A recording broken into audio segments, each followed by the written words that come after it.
नमस्कार दोस्तों, voice for new India Ajit Kumar Singh आप सभी का स्वागत करते हैं एएनजी लॉ एसोसिएट के सोशल मीडिया आउटरीच प्रोग्राम में। आज दोस्तों हम बात करेंगे एक बहुत ही ज्वलंत मुद्दे पे, मेडिकल नेग्लिजेंस का केस, उससे रिलेटेड हमारे कानूनी अधिकार और कानूनी राहत क्या है, इन सारी तमाम बातों पे चर्चा होगी। ANG law associate is the brain child of advocate Gaurav Gautam and voice for new India Ajit Kumar Singh, high court of Allahabad, aimed to create an empowered society to creating legal awareness। इसी तत्वाधान में न्यायमम धर्म के सिद्धांत से एक सशक्त समाज के निर्माण में न्यायिक जागरूकता फैलाने के लक्ष्य से आपके बीच आया हूं। दोस्तों, मेडिकल नेग्लिजेंस का केस आपको ये स्टार्ट होने के पहले मैं बहुत ही स्पेसिफिकली बता देना चाहता हूं कि जनरली जब हम अपने पेशेंट्स को एडमिट कराते हैं तो एक मेडिकल अंडरटेकिंग साइन करते हैं हम। तो आपको बता दूं, ये मेडिकल अंडरटेकिंग साइन कर लेने से कोई भी डॉक्टर अपने लीगल राइट्स, आपके लीगल राइट्स को अगर हैम्पर करता है या आपके राइट को कर्टेल करता है तो वो एलूफ नहीं है, लीगल रेमेडी अवेलेबल है। फिर भी अगर कोई भी नेग्लिजेंस होता है आपके पास लीगल रेमेडी है, उसी लीगल रेमेडी की आज चर्चा होगी। तो बता दूं आपको, अंडरटेकिंग साइन कर लेने से आप ये निश्चिंत मत हो जाइएगा कि अब अगर मेरे साथ कुछ गलत होगा तो मैं अपने अधिकारों को रक्षित नहीं कर पाऊंगा। फिर भी आप अपने अधिकारों को रक्षित कर पाएंगे। आगे आइए दोस्तों, मैं बताना चाहूँगा कि मेडिकल नेग्लिजेंस का केस कोरोना पैंडेमिक के इश्यूज़ में समय में या डे बाय डे एक चैलेंज का इशू है। उसके पहले हम सब यह मानते हैं, ये विश्वास करते हैं कि डॉक्टर भगवान का रूप होता है और जो मेडिकल पेशा है ये सर्विस का एक बहुत ही बड़ा एग्जाम्पल है। लेकिन करंट कॉन्टेक्स्ट में increasing rate of commercialisation and corporatisation of the medical services बहुत बड़ा इशू मेडिकल नेग्लिजेंस का उभर के आया है।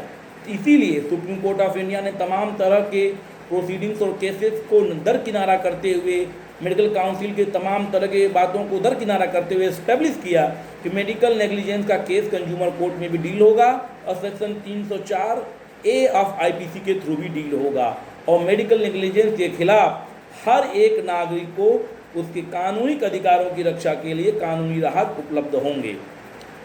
अब बात है कि जो नेग्लिजेंस है, आगे बात करने के पहले बहुत ही 3 इंपॉर्टेंट केस लॉज को मैं आपके सामने नोट करना चाहूँगा, जिनको बाद में आप प्रोसीड कर सकते हैं।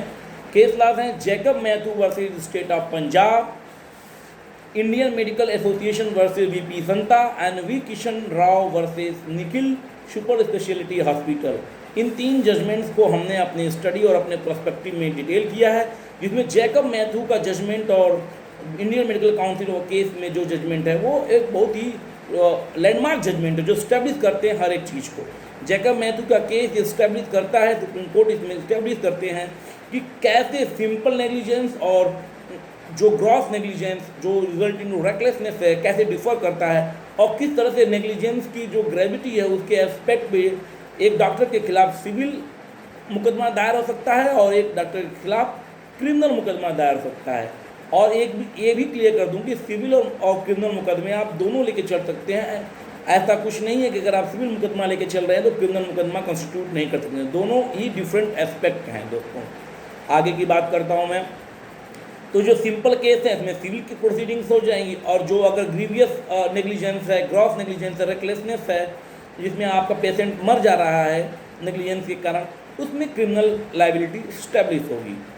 तो ये जैकब मैथ्यू केस में ये पूरी तरह से स्टैब्लिश हुआ। तो अब बात करते हैं रेमेडी की। सिंपल जो सिविल रेमेडी है तो हमें कंज्यूमर एक्ट 2019 की तरफ प्रोसीड करना है। तो उसमें ये है कि डिस्ट्रिक्ट कमीशन और state commission then national commission, ये 3 एस्पेक्ट हैं।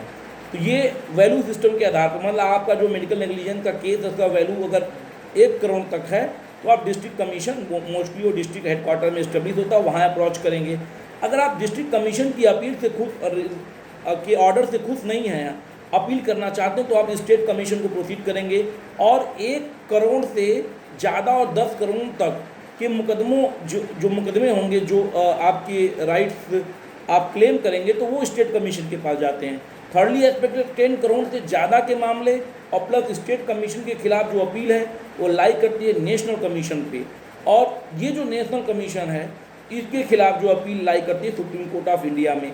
यहाँ हाई कोर्ट का कोई भी रोल नहीं है। कंज्यूमर एक्ट 2019 में हाई कोर्ट ऑफ का एक एस्पेक्ट उसके लिटिगेशन प्रोसीजर में जो लेड आउट प्रोसीजर है कंज्यूमर एक्ट 2019 का, उसमें हाई कोर्ट का कहीं सीन नहीं है एग्जैक्टली, मतलब district commission, state commission, then national commission, then that appeal lie to the supreme court of India. अब जब क्रिमिनल साइड है तो सेक्शन 304A ऑफ IPC कहता है negligence causing death because of negligence result into culpable homicide, और इसमें आपको fine या 2 साल तक की सज़ा या दोनों चीज़ आपके खिलाफ निर्धारित होगी।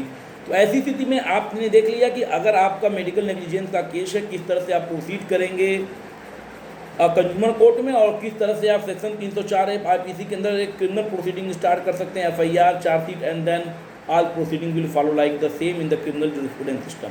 तो आपने देखा कि ये आपके दोनों राइट अवेलेबल है, दोनों को आप एक साथ एक्सरसाइज कर सकते हैं, और सुप्रीम कोर्ट की लेड आउट जजमेंट है जैकब मैथ्यू में, इंडियन मेडिकल काउंसिल में, तो आप उन जजमेंट्स के सहारे अपने राइट्स को रेज कर सकते हैं।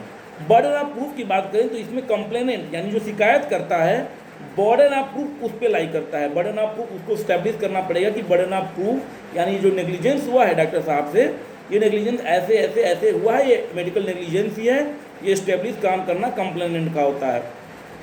एक बोलम टेस्ट है, सुप्रीम कोर्ट के जजमेंट में बोलम टेस्ट की बात होती है, जो मेडिकल नेग्लिजेंस को स्टैब्लिश करने का बात करता है, जिसको हम जब अभी प्रोसीडिंग्स में आएंगे तो समझ सकते हैं। एक रेफरेंस के लिए मैं इस टेस्ट का जिक्र किया हूँ। अब आपको बीच में मैं ये लाना चाहता हूँ कि ये सारी राइट्स आपको अवेलेबल हैं, लीडिंग जजमेंट भी हमने देख लिया क्या लीडिंग जजमेंट है, और बर्डन ऑफ प्रूफ किसके ऊपर, ये भी हो गया। अब Indian Medical Association versus VP Shanta case में एक क्लियर गाइडलाइन है कि क्या नेग्लिजेंस है। Removal of the wrongly performance of an operation on the wrong patient, giving injection of a drug to the patient which he is allergic, use of wrong gas during the course of anesthetic etc.